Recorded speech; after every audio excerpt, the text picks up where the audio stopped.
Radio de Derechos Indígenas, porque solo informado y organizado, un pueblo puede determinar su propio futuro.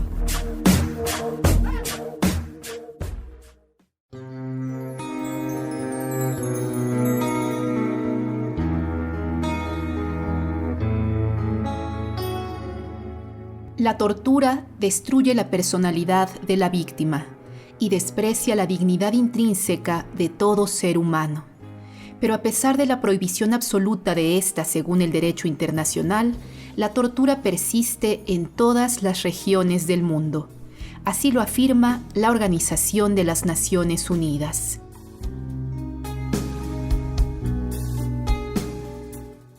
Pero, ¿qué es la tortura?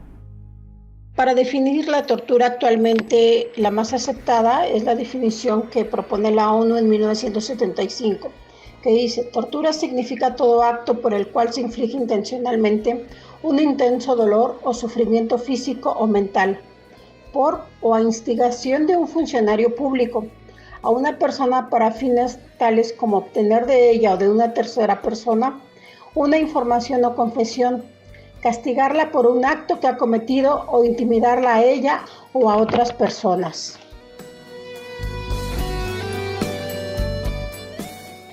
Hoy, en Radio de Derechos Indígenas de Cultural Survival, Día Internacional en apoyo de las víctimas de la tortura.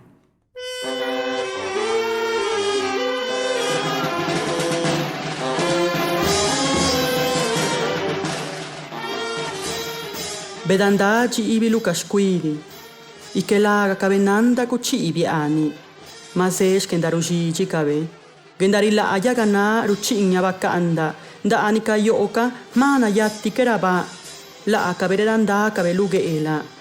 Rusa bikabe nerinda akabegira, naro baji ibi rusigani berenjinga, ne kadamaka, kiru yajika, ne kiru undaka, la adunu udugaka rusika sibi, ne kiri winni rididi. El miedo se instaló en los ojos de los niños. Los párpados cuelgan cubriendo la luz. Se han escapado las sonrisas. El crujir de ramas inquieta el sueño. Hay más silencio en las casas que en las tumbas. Ellos llegan por las noches. Todo tiran y todo rompen. Está grande el temor que los grillos callan. Y los tecolotes no miran ni cantan. Nosotros queremos ser el aire que pasa invisible.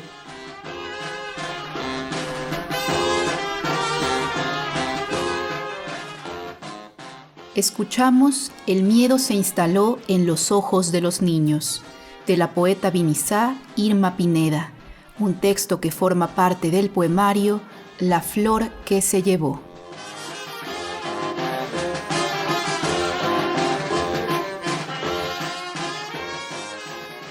El 26 de junio de cada año se conmemora el Día Internacional en apoyo de las víctimas de la tortura, con el fin de pedir a los Estados miembros de las Naciones Unidas, la sociedad civil y los particulares que se unan en apoyo de los cientos de miles de personas que en el mundo entero han sido víctimas de torturas o que todavía hoy son torturadas.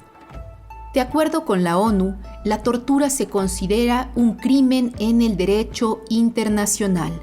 Está absolutamente prohibida en todos los instrumentos internacionales y no puede justificarse en ninguna circunstancia. Los pueblos indígenas, ¿a qué formas de tortura nos enfrentamos y en qué contextos se ejerce? Para nosotros, ¿qué es la tortura y cómo nos afecta? ¿Cómo recuperarnos de ella? ¿Cómo superar graves maltratos físicos y mentales? En esta emisión de Radio de Derechos Indígenas presentamos la palabra de integrantes del colectivo contra la tortura y la impunidad y del Centro de Derechos Humanos Fray Bartolomé de las Casas desde México, así como una reflexión muy interesante desde Guatemala. Acompáñennos. Soy Juventina Nicolás Flores del colectivo contra la tortura y la impunidad, CECETI, de Ciudad de México y en Guerrero, Acapulco Guerrero, en México. Para el colectivo contra la tortura y la impunidad, La tortura es la producción intencional de un daño físico, mental, familiar, comunitario y social, causado desde el poder del Estado, con el fin de lograr conductas que de otra manera no se producirían. Este daño ha sido definido como un delito de lesa humanidad por las legislaciones nacionales de casi todos los países del mundo, con excepción de los Estados Unidos e Israel, así como por diversos convenios y tratados internacionales. Cuando los perpetradores de este daño no son castigados, cuando hay impunidad, se combinan dos delitos, la tortura y la impunidad. Estos delitos son cometidos por servidores de los gobiernos, con la aceptación y el aprovechamiento de sus efectos por parte de los dueños del gran capital financiero oligárquico y por otros sectores minoritarios pero poderosos del Estado, así como por las capas medias reaccionarias de la población. La conducta inmediata más importante que se produce por la tortura es el terror, que neutraliza la voluntad de las personas y las colectividades. Más adelante, la tortura busca la destrucción de la persona torturada, con lo cual se intensifica el terror en el entorno social de esa persona. Por ello, la combinación de dos delitos, la tortura y la impunidad, sumados al efecto de los mensajes emitidos por los grandes medios de comunicación, producen una situación de terror generalizado, conocido como terrorismo de Estado. Algunos de los actos que constituyen tortura son los golpes con diversas armas u objetos.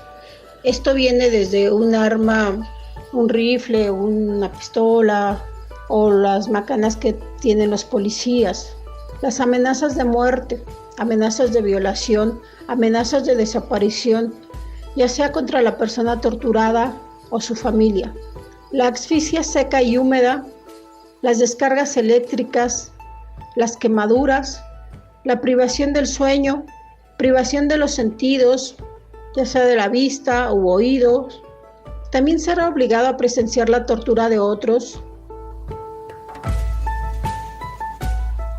La Organización Mundial contra la Tortura y el Centro de Derechos Humanos Fray Bartolomé de las Casas, junto a otras organizaciones de distintas regiones de América Latina que conforman el Grupo de Trabajo sobre Pueblos Indígenas y Tortura, publicaron en marzo del 2022 el informe Pues es tortura, análisis de las violencias constitutivas de tortura y malos tratos de los pueblos indígenas en América Latina, que es el primer informe sobre esta temática realizado en la región.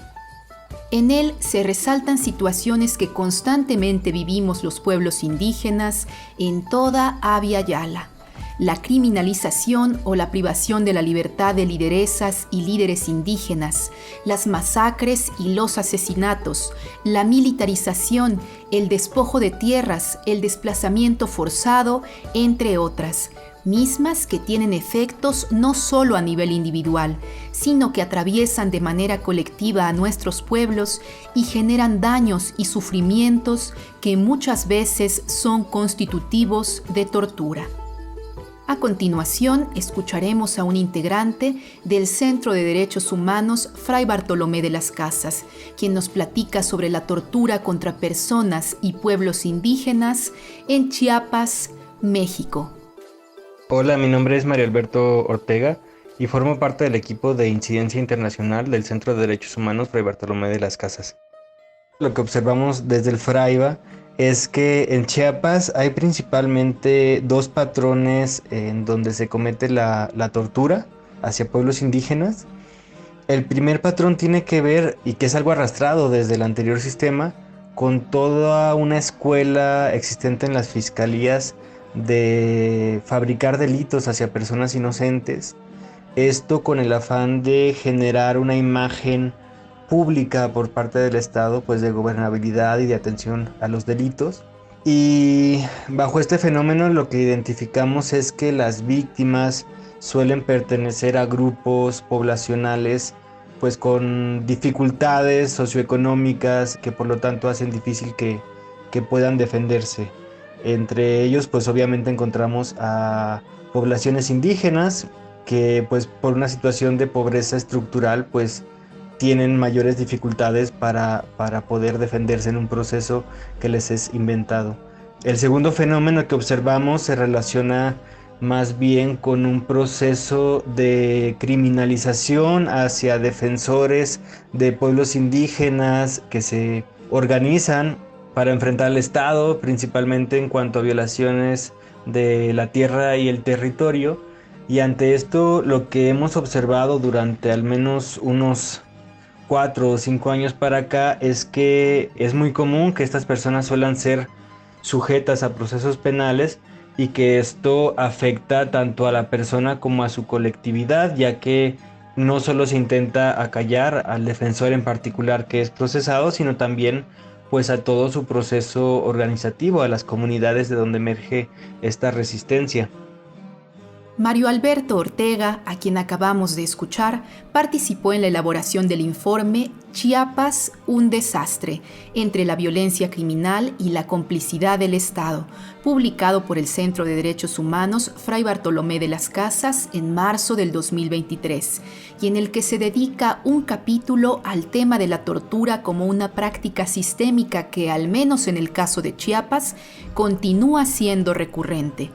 A continuación, nos comenta sobre algunos casos de tortura cometidos contra personas indígenas en el ya mencionado Estado mexicano de Chiapas.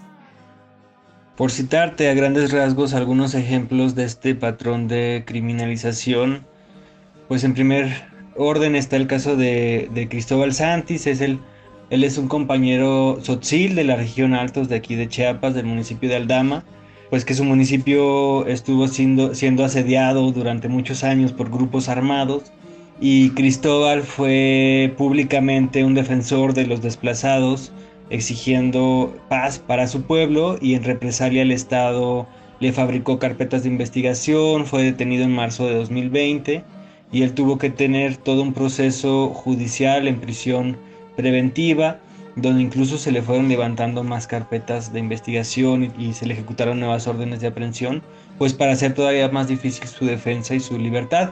Finalmente el compañero Cristóbal pues fue liberado, absuelto de todos los delitos, pues porque esto era una fabricación por parte del Estado.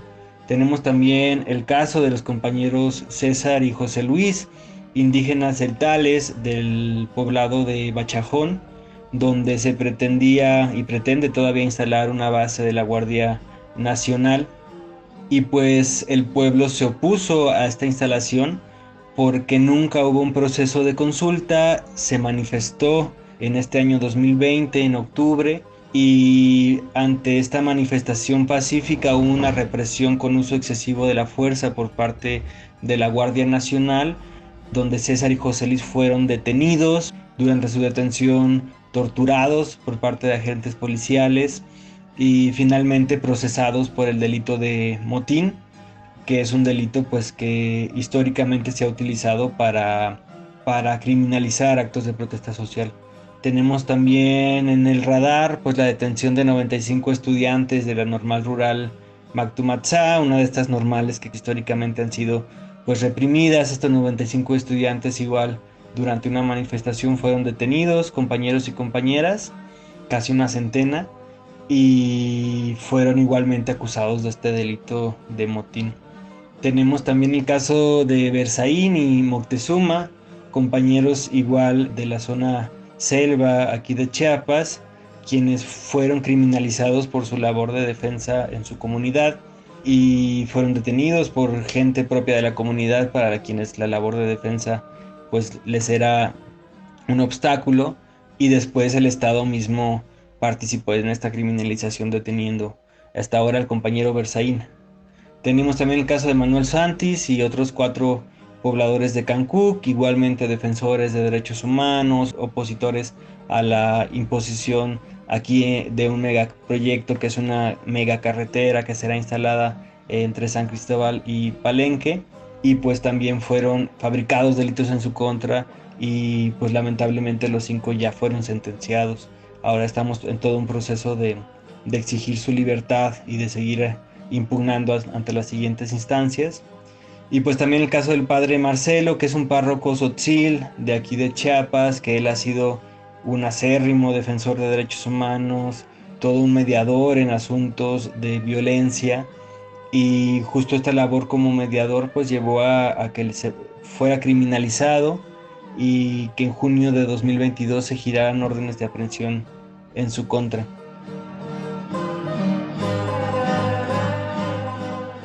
De acuerdo con el informe Pues es tortura, cada día los pueblos indígenas en América Latina son sometidos a distintas formas de tortura y otros tratos crueles, inhumanos y degradantes, y se han documentado al menos 5 áreas o patrones principales en los que se ejerce tortura contra nosotros. Tortura en el contexto de despojo de tierras, tortura en el contexto de la protesta social, criminalización, estigmatización y detención, y tortura sexual y en base al género. Además, se resalta que el racismo es una de las causas de la violencia histórica contra los pueblos indígenas y permea todo el engranaje que conforma las sociedades latinoamericanas y sus instituciones. Por esta razón, es importante hablar de racismo para entender la tortura contra personas de pueblos indígenas. Soy Aura Cumes, del pueblo maya Cachiquel. Soy antropóloga, pero desde muy pequeña me he dedicado a la lucha por la vida de los pueblos indígenas y de las mujeres. El racismo en América Latina es colonial, porque solo empieza con la invasión española a finales del siglo XV y principios del siglo XVI. Antes no había racismo. Habían otras formas de relaciones sociales, quizá otros mecanismos de jerarquía, pero no el racismo. El racismo se inventa en ese momento. Y a partir de allí en adelante, el racismo entendido como aquel sistema de poder que jerarquiza a las personas de acuerdo a su origen, a su corporalidad y a sus condiciones socioeconómicas también, que no es solo, se convierten en la base de la organización de todas las sociedades latinoamericanas. Esto significa que cualquier español que llega va a ocupar un lugar de privilegio sobre los indígenas. Ese español tendrá mayores privilegios si viene de clases más acomodadas, pero si no, puede comprar títulos y comprando títulos tiene una posición de mayor jerarquía. Por eso hay mucha gente que vino empobrecida, vaga, presa, pero con su participación en la invasión, ellos compraron títulos de nobleza. Su condición de español, entre comillas, en este caso, ya le colocó en un nivel de superioridad. Así funciona el racismo. Y todas aquellas personas, comunidades y pueblos indígenas van a tener una posición de inferioridad. Entonces, todo esto se convierte ya en una organización. Si en aquel tiempo se nacía indígena, estaba ya en una situación de inferioridad. Y tenían privilegios aquellos indígenas que participaban también en apoyo a los colonizadores, pero de todas formas no dejaban de ser indígenas. Ya sabemos que la población afrodescendiente llegó como esclava, algunos también llegaron libres, pero en su gran mayoría llegaron como esclavos acá, traídos por los colonizadores. Entonces ya todas las sociedades latinoamericanas empiezan a estructurarse sobre la base del racismo, que es un principio organizativo de las sociedades coloniales latinoamericanas. Ese es el momento del surgimiento del racismo y se va a mantener con cambios y acomodamientos a lo largo de este tiempo hasta ahora. En los países de la Via Yala, históricamente el elemento racial se ha usado como justificación para golpear, matar, torturar y despojar en nombre del progreso. Y existen casos condenables e indignantes ocurridos de manera relativamente reciente, durante la segunda mitad del siglo XX, entre ellos el genocidio contra personas indígenas en Guatemala en el contexto del conflicto armado interno. Decimos que el conflicto armado fue la manifestación extrema del racismo en el genocidio. El 83% de las personas que sufrieron exterminio, desplazamiento y afectación a sus derechos básicos fueron indígenas en una guerra contrainsurgente. ¿Por qué una guerra contrainsurgente? ¿Por qué una guerra contra una guerrilla en un contexto de la Guerra Fría, de persecución al comunismo, al socialismo, al marxismo? ¿Por qué una guerra así se ensaña contra la gente indígena? Esa es una gran pregunta. ¿Era acaso la gente indígena guerrillera? Pues no lo era doctrinariamente, no lo era ideológicamente. Y sin embargo, pues fue un momento crucial para eliminar aquellas luchas indígenas pujantes de los años 70 y 80. Porque los pueblos siempre han luchado, pero en ese momento los pueblos seguían luchando y estaban revirtiendo las formas injustas de vida que vivían en cada comunidad, en cada pueblo. Esto, por supuesto, no era bueno para el sistema capitalista, que la gente rompiera su papel de servidumbre en las fincas, por ejemplo, en las haciendas, donde habían sido llevados obligadamente desde el siglo XIX, que la gente pidiera mejores condiciones de vida dentro de las haciendas, no pedía realmente mucho, que dejaran de quitárseles sus tierras, por ejemplo, que no se llevaran forzadamente a los hombres indígenas para servicio militar, que no forzaran a los hombres indígenas para ser patrulleros de autodefensa civil, porque toda la construcción del sistema de guerra en Guatemala involucró de forma racista a los hombres indígenas. Entonces todo eso conllevó a que lo que los pueblos y las comunidades indígenas pedían, la respuesta de ello fue el genocidio.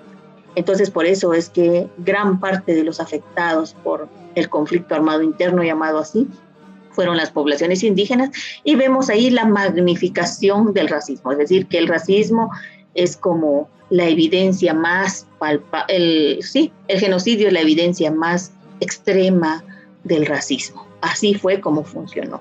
Y bueno, ¿cómo se vive en este momento? De múltiples formas. Los indígenas en Latinoamérica y en Guatemala somos queridos por el sistema cuando abrazamos al opresor, cuando estamos en su mesa sirviéndole, cuando nos reímos con él, cuando no lo amenazamos, cuando pensamos que la forma en que nos viven quitando y pisoteando es una forma normal. Pero cuando decimos que eso no debe ser así, entonces somos perseguidos, y eso es lo que se sigue viviendo en Guatemala. Gran cantidad de gente indígena en las comunidades sigue siendo perseguida porque se opone a que se lleven el agua, a que ingresen las mineras, a que se conviertan sus tierras en monocultivos. Por todo ello la gente sigue siendo perseguida. Y comúnmente en la vida diaria está todo el lenguaje del racismo, que no se trata bien a las mujeres en los hospitales, en el sistema de justicia, en el sistema de educación, en las calles, en los restaurantes no se nos ve como quienes merecemos estar en ese y en esos y cualquier otro lugar. O sea, hay manifestaciones cotidianas de un gran racismo y discriminación, como en muchos países de Latinoamérica. Aquí hay gente que me dice, ay, ¿cómo viven en Guatemala? Pero yo también he vivido en México. Y es tan crudo como en Guatemala. O en otros países, Perú, por ejemplo. En fin, yo veo que es un mal de todas las élites criollas y ladinas o mestizas de los países latinoamericanos. Entonces, la expresión del racismo solo es el síntoma de algo mayor, de las estructuras que continúan ahí a pesar de la gran lucha que han hecho los pueblos indígenas y principalmente las mujeres indígenas en contra del racismo. Como hemos venido escuchando, en América Latina las personas de pueblos indígenas, especialmente si son defensores del territorio, constantemente son objeto de persecución y violencia, que puede llegar a constituir tortura y otros tratos crueles, inhumanos y degradantes. Esto ocurre a menudo en contextos de lucha u oposición a proyectos mineros, hidroeléctricos, agroindustriales y forestales, que llegan a los territorios de los pueblos sin respetar su autonomía, atentando contra el buen vivir y ejecutados con total violación del derecho a la consulta libre, previa e informada, así como en casos en los que hay una escalada de violencia a nivel generalizado, Por ejemplo, durante guerras civiles, conflictos armados, el incremento o llegada del crimen organizado o durante la imposición de regímenes militares. Conozcamos otro caso grave de tortura ocurrido en Chiapas, México. Otro caso más sobre el que te puedo dar algunos detalles es el caso de la familia de Nuevo Palestina. Todos ellos son familiares de Berzaín Velasco, quien era un defensor dentro de su comunidad, y desafortunadamente pues su trabajo como defensor implicó que en la comunidad empezara a ser mal visto por algunos actores internos, al punto en el que pues, fue agredida toda su familia ampliada, más de 30 personas, en actos muy brutales de violencia, donde pues hubo situaciones muy lastimeras como tortura sexual en contra de algunas de las compañeras mujeres que vivían ahí. Desde este momento se encuentra desaparecido Freddy Gómez Santis, que era también miembro de esta familia. Toda la familia tuvo que desplazarse, y ahí lo que vemos también es que la Fiscalía de Justicia Indígena, que paradójicamente pues no cumple con su nombre porque no da justicia hacia los pueblos, sino que lo hemos encontrado como uno de los actores que más criminaliza a los pueblos indígenas. Esta fiscalía pues se articuló con estos actores de la comunidad para continuar todo el proceso de criminalización en su contra, y pues después del desplazamiento se da la detención de varias de las personas desplazadas. Incluso a Berzaín y a su hijo Moctezuma los detienen cuando ellos iban a revisar la continuidad de las denuncias que ellos mismos habían puesto por el desplazamiento. Berzaín sigue detenido hasta ahora. En los hechos también fueron detenidas otras 2 mujeres de la familia, quienes también tuvieron que vivir todo un proceso para recuperar su libertad y finalmente demostrar pues que ellas no cometieron el delito del que las estaban falsamente acusando. Pues para nosotros este caso de Nueva Palestina es un caso en el que se engloban muchísimas violaciones a derechos humanos, en el que la violencia fue tal que es difícil como disminuirlo a una situación de tortura o a una situación de desplazamiento, y si es un caso en el que queremos hacer visible pues cómo se da la situación y exigir al gobierno mexicano su atención. Ellos hasta la fecha no han sido atendidos como desplazados forzados. Aquí en Chiapas contamos con una ley de desplazamiento forzado y con instancias encargadas de atender a los desplazados, y ellos siguen enfrentándose a una negativa a ser atendidos. Freddy sigue desaparecido, la tortura sexual sigue sin ser investigada, Berzaín sigue en prisión. Entonces sí es un caso del que quisiéramos que tu audiencia estuviera muy al pendiente. En casos como estos, las mujeres y las niñas indígenas son todavía más vulnerables, y la mayor parte de los abusos contra ellas suelen permanecer en la impunidad. Según el informe Pues es tortura, en muchas ocasiones la violación es utilizada por las fuerzas de seguridad como una estrategia de intimidación contra la organización indígena y de humillación contra las mujeres y hombres indígenas. En otras ocasiones, la tortura sexual y en base al género se realiza en el contexto de la detención, a través de golpes en partes sensibles del cuerpo de las mujeres, manoseos, desnudez forzada y violencia sexual, como forma de castigo y discriminación por ser indígenas, por ser mujeres, por sus roles de liderazgo o por haber ejercido su derecho a la protesta social pacífica.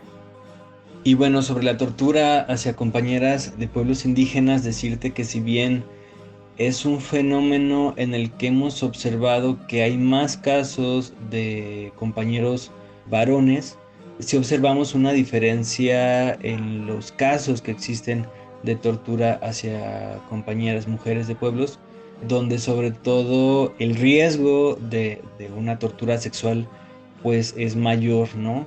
Está este caso que te comentaba de las compañeras de la comunidad Nueva Palestina, quienes fueron torturadas durante todas estas agresiones que llevaron a su desplazamiento, donde pues sus cuerpos fueron sometidos como un objeto de castigo hacia la familia, ¿no? Recordamos que el desplazamiento de estas más de 30 personas tuvo que ver con la criminalización de uno de sus integrantes, y donde las agresiones a los demás integrantes, incluso a las mujeres, pueden verse como un castigo colectivo hacia esta persona, ¿no?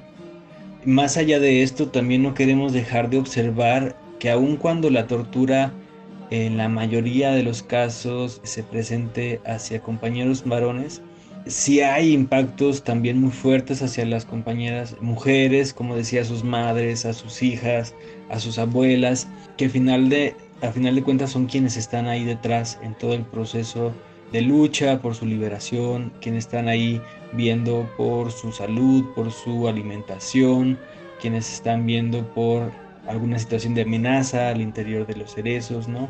Quienes muchas veces afuera cumplen todo un papel de defensoras, quienes tienen que aprender a denunciar públicamente, a pararse, a perder el miedo o actuar, incluso con miedo, pero actuar. Creo que sí, este es un impacto hacia las compañeras, ¿no? Donde también muchas veces ellas tuvieron que atestiguar el momento de la detención de los compañeros varones, donde tuvieron que atestiguar cómo fueron inicialmente incluso golpeados, ¿no? En cateos dentro de sus domicilios, donde esto también podría ser calificado como tortura, ¿no? Muchas compañeras nos refieren cómo la policía entró a sus domicilios a medianoche, cómo las amenazaron, las insultaron, y entonces pues para ellas también son sucesos impactantes que bien pueden traducirse en actos de tortura.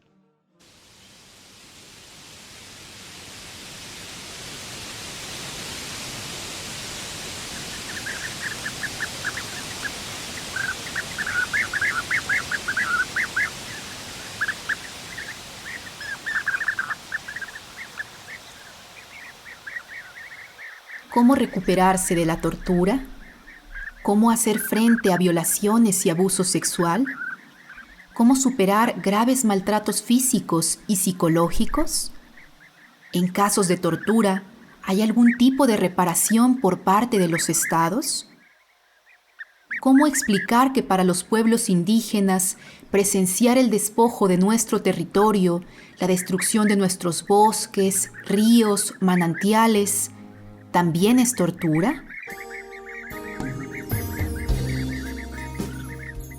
La realidad nos evidencia que no podemos seguir invisibilizando la tortura y los malos tratos. Sus efectos en los pueblos indígenas y en sus comunidades pueden ser devastadores. Y es que la tortura es una de las peores vulneraciones que existen en contra del ser humano, y en el caso de los pueblos indígenas, les quiebra comunitariamente, desgarra su tejido social, impacta en sus diferentes generaciones y en la memoria de la comunidad. Dice de manera textual el informe, pues es tortura. Otro caso más al que le hemos dado acompañamiento es el caso de 5 compañeros expresos ya. Nosotros empezamos a acompañarlos todavía cuando estaban internos. Ellos son presos tzotzíles, los 5, con casos muy aparte, pero quienes se fueron dando cuenta en el transcurso del tiempo que tenían una situación similar, donde ellos llevaban 10, 15, 20 años en prisión, muchos todavía sin una sentencia, y entonces se dan cuenta pues de que eran carne de cañón de este sistema de fabricación de culpables, y entonces pues empiezan a politizar, a demandar políticamente su libertad. El Fraiba los empieza a acompañar y pues a través de acciones de ellos, políticas, ellos entraron en una huelga de hambre, que fue todo un acto pues muy fuerte, ¿no? Que fue documentado por nosotros, que lo posicionamos públicamente, el hecho de que tuvieran que llegar a este extremo para ser escuchados, y también pues tuvimos que acudir ante instancias internacionales porque prácticamente las instancias nacionales ya se habían cerrado, tanto legal como de facto pues, y obtuvimos finalmente una recomendación del Grupo de Trabajo sobre Detenciones Arbitrarias, la recomendación 43 del año 2021, donde esta instancia internacional pues reconoció que los 5 compañeros habían sido víctimas de privación arbitraria de la libertad, exigió su libertad y también exigió su reparación integral. Y aquí lo que observamos es que el Estado pues lo que hizo fue liberarlos pero no hubo una reparación. Y también eso es muy importante observar en estos procesos de criminalización y de fábrica de culpables, que estar en prisión implica muchos impactos, desde la parte psicológica, la parte física, también en lo económico suele ser muy desgastante para las personas y para sus familias. Se tiene que gastar dinero que se saca hasta debajo de las piedras, tanto si en un momento se quiere buscar un defensor particular, o muchas veces pues dentro del reclusorio pues las personas son extorsionadas, se les cobran derechos pues para no ser golpeados, para poder dormir en una habitación en condiciones mínimamente dignas, no quiero decir que dignas, pero sí mínimamente dignas. Y esos 10, 15 años pues también son de estar haciendo visitas, de hacer traslados muchas veces muy lejanos para la familia, de estar viendo, sobre todo aquí son las compañeras mujeres, sus esposas, sus madres, sus hijas, quienes tienen todo este proceso de exigencia de libertad y de estar viendo doblemente por la familia, por su preso, pero también por la familia allá afuera. Y entonces lo que nos hemos topado hasta ahora con este caso de la recomendación 43-2021 de los 5 compañeros expresos es que el Estado ha sido completamente omiso en su libertad, pretendió que en su reparación, pretendió que con su mera libertad ellos ya iban a quedar callados, pero pues lo que observamos es que una vez afuera se enfrentan a un montón de dificultades para recuperar sus vidas. Varios de ellos tuvieron que migrar para conseguir un trabajo, algunos de ellos campesinos habían tenido que vender sus tierras y ya no tenían que trabajar, o habían vendido sus casas, ¿no? Entonces es salir a volver a rehacer tu vida económica, incluso muchas veces no volver a ver a tu familia porque entonces tienes que emigrar para conseguir algo de dinero. Y el Estado en este caso, a pesar de que hemos sido insistentes en la necesidad de su reparación, en que no es estarle pidiendo dádivas, sino que se haga responsable de todos los impactos para ellos y para sus familias, pues no ha cumplido en consecuencia. La lucha contra la tortura debe ser colectiva. Y para el caso de los pueblos indígenas, este crimen de lesa humanidad está relacionado directamente con el contexto de discriminación, racismo y exclusión que se vive en la mayoría de los países del Abya Yala. Se trata de estados con resabios del colonialismo, en los que la tortura y otros tratos crueles, inhumanos y degradantes contra personas y pueblos indígenas son una constante, y en los que además prevalece la impunidad. Se trata de sanar física y emocionalmente. Una manera de lograr esto es buscar una reparación integral para las y los sobrevivientes de tortura, la cual debería garantizar la salud de las personas tanto física como psicológica, así como una reparación monetaria por todo el tiempo que las personas fueron afectadas por todos hechos. Esto tendría que estar a cargo del Estado, así como fue el Estado el que destruyó la vida o torturó a las personas, así debería ser el Estado el que restablezca los tejidos sociales, tejidos comunitarios, relaciones personales e interpersonales de los sobrevivientes de tortura. Sin embargo, esto es muy difícil. Lo que sí hemos logrado para ayudar o apoyar a las víctimas de tortura es el acompañamiento de las familias o personas de la misma comunidad. Este acompañamiento es de veras importante, ya que ayuda a las y los sobrevivientes de tortura a reconectarse con su entorno, con su familia, con su comunidad o localidad. Nosotras y nosotros, desde las organizaciones civiles, podemos estar a su lado de manera que sientan que estamos para apoyarles, que no sientan que están solos y solas, porque incluso algunos tienen que dejar su comunidad, entonces llegar a un lugar donde están solos, solas, sin un idioma que ellos puedan entender o puedan usar para expresarse, solamente se puede contrallevar, digamos, con la solidaridad de todos y todas. La lucha colectiva, tanto para denunciar la tortura como para buscar que se acabe con la impunidad, se da desde que se decide acompañar a las y los sobrevivientes, desde que se decide creer en ellos y ellas, cuando se camina junto a ellos y ellas, no atrás o adelante. Cuando acompañamos en las denuncias y procesos en busca de justicia. De esta manera también podemos colectivamente avanzar en contra, nuevamente, de la impunidad, ya que aunque haya denuncia de tortura, muy pocas veces estas denuncias proceden, y cuando proceden, muy pocas veces hay algún castigo para los y las perpetradores. En la mayoría de las veces se tiene que recurrir a instancias fuera de nuestro país y aún así no se concreta la justicia, ya que la resolución viene a caer en manos del Estado, quien es el encargado de ejecutar la sentencia. Así que para nosotros ni nosotras los que acompañamos estos casos, no nos queda más que seguir en la lucha, exigiendo el cumplimiento y ejecución de las sentencias que las Cortes Internacionales dictan a favor de los y las sobrevivientes, y que el Estado finge acatar, pero jamás ejecuta al 100%.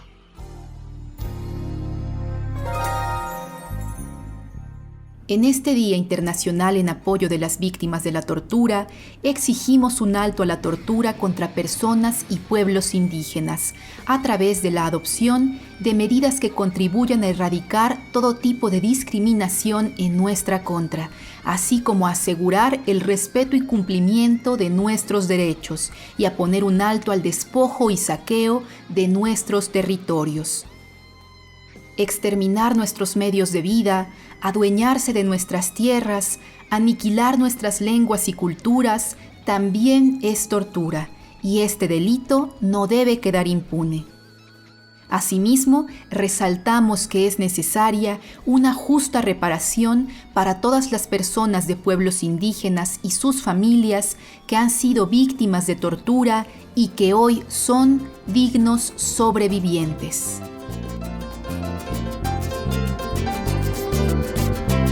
La madrugada de un enero, la larga noche se acabará. Nunca más un país sin nosotros, viva la tierra, la libertad. Los que pelearon dejando todo, las que lucharon sin descansar. Su vida la de dentro la tierra y abriendo brecha para caminar. Leire, leire, ay, yo no tengo la cabeza baja. Leire, leire, me liberé, me liberé. Leire, no será en vano el dolor. No, no, no, no, no, no, no, no, no habrá miedo en el corazón. ¡Oh!